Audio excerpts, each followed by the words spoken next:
Assalamualaikum warahmatullahi wabarakatuh. Kali ini kita akan mempelajari tema 4, kewajiban dan hakku.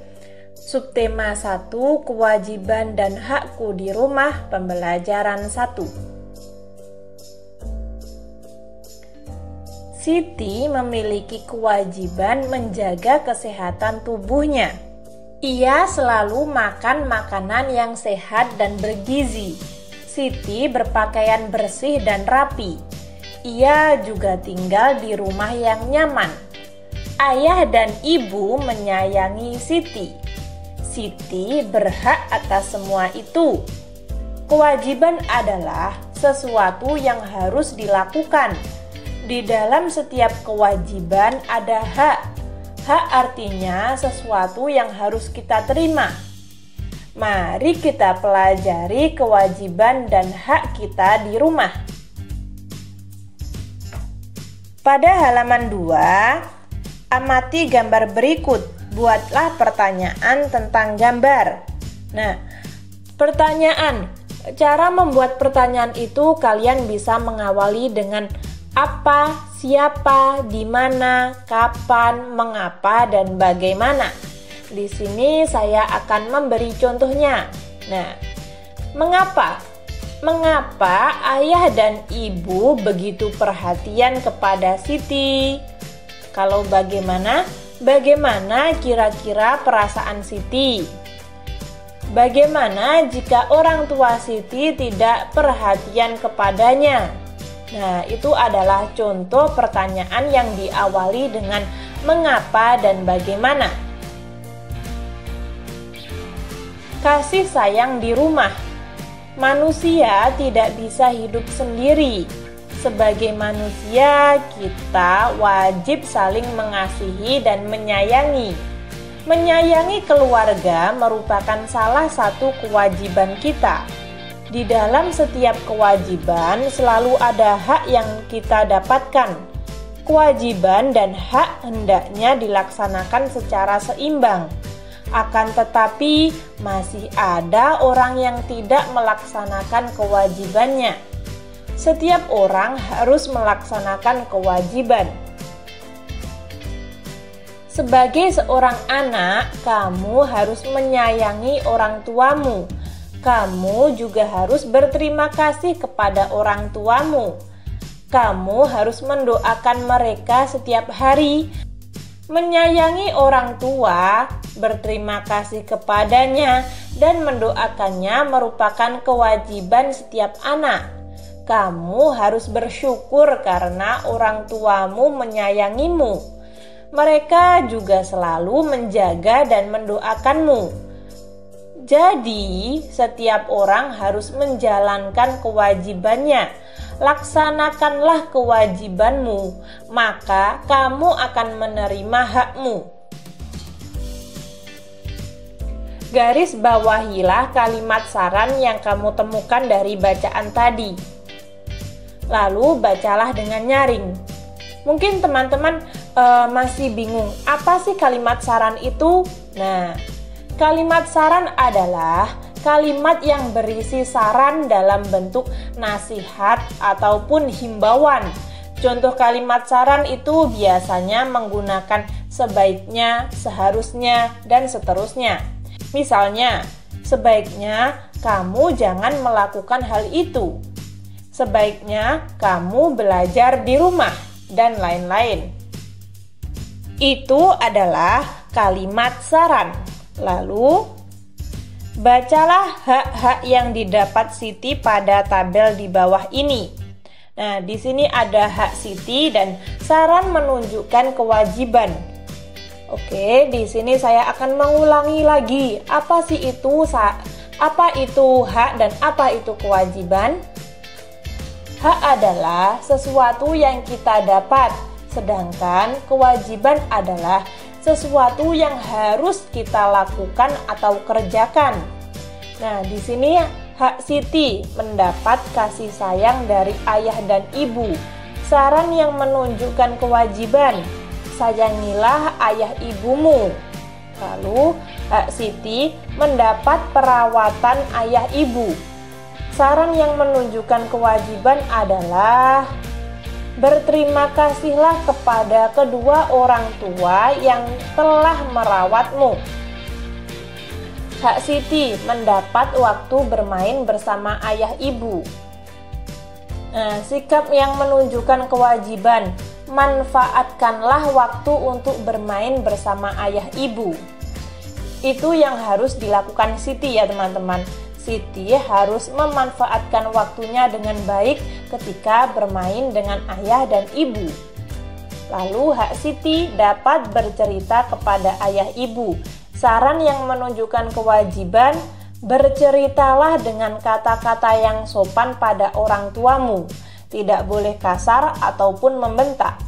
Lalu, mendapat perhatian ayah ibu saat belajar. Saran yang menunjukkan kewajiban adalah belajarlah dengan tekun dan berusaha membanggakan orang tua ya. Lalu mendapat bantuan ayah ibu saat kesulitan. Ketika Siti memiliki hak untuk mendapat bantuan dari ayah dan ibu saat kesulitan, maka dia juga mempunyai kewajiban. Mintalah bantuan kepada ayah dan ibu dengan tutur kata yang baik, dengan kata-kata yang sopan, dengan kata-kata yang enak. Lalu Siti mengamati kalender di rumahnya.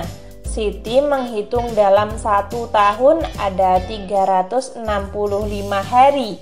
Siti menggunakan banyak waktunya belajar di sekolah.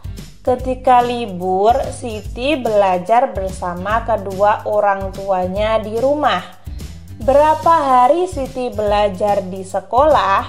Berapa hari Siti belajar bersama orang tuanya? Nah, jumlah hari belajar 365 ya harinya. Lalu hari belajar di sekolah dan hari belajar di rumah. Nah, di sini kita disuruh membuat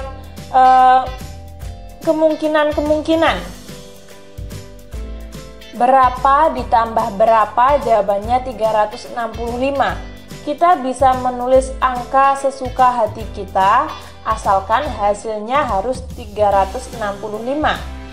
Misalnya, 250 ditambah 115, jawabannya berapa? 365. Kita coba lagi.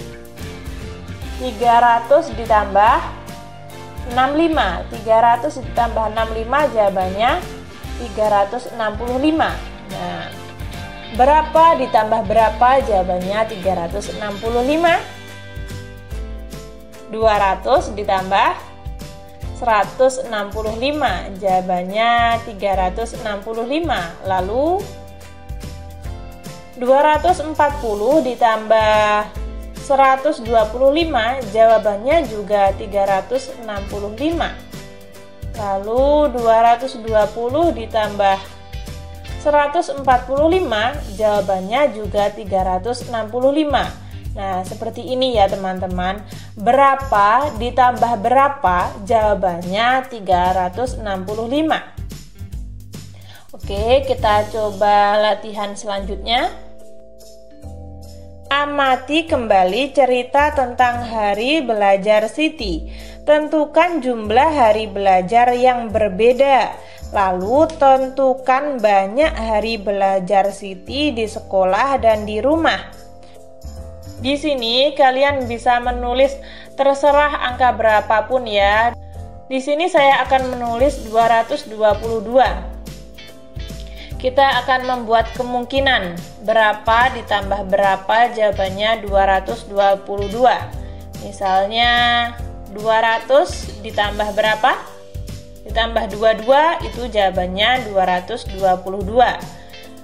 Lalu 195 ditambah 27, jawabannya 222. Kita coba lagi. 180 ditambah 42, jawabannya 222. Kita coba lagi. Berapa ya? 100 ditambah 122 jawabannya juga 222.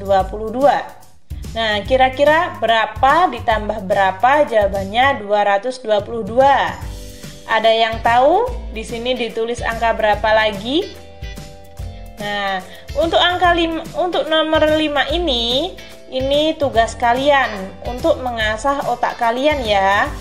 Ingat, berapa ditambah berapa jawabannya 222. Di sini kalian bebas mengisi angkanya asalkan hasilnya harus 222. Ya. Kamu tentu sangat senang mendapatkan perhatian dari orang tua. Kamu dapat menyampaikan rasa sayangmu dengan menyanyi. Tahukah kamu lagu Jika Ibuku Tua Nanti? Nah, ini lagunya.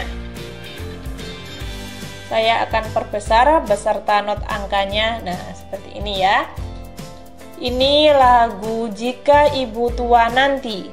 Kurang lebih lagunya seperti ini ya, teman-teman.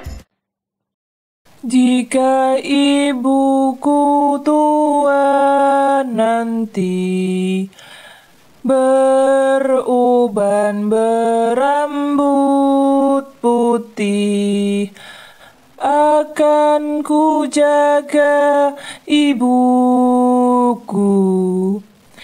agar senang selalu.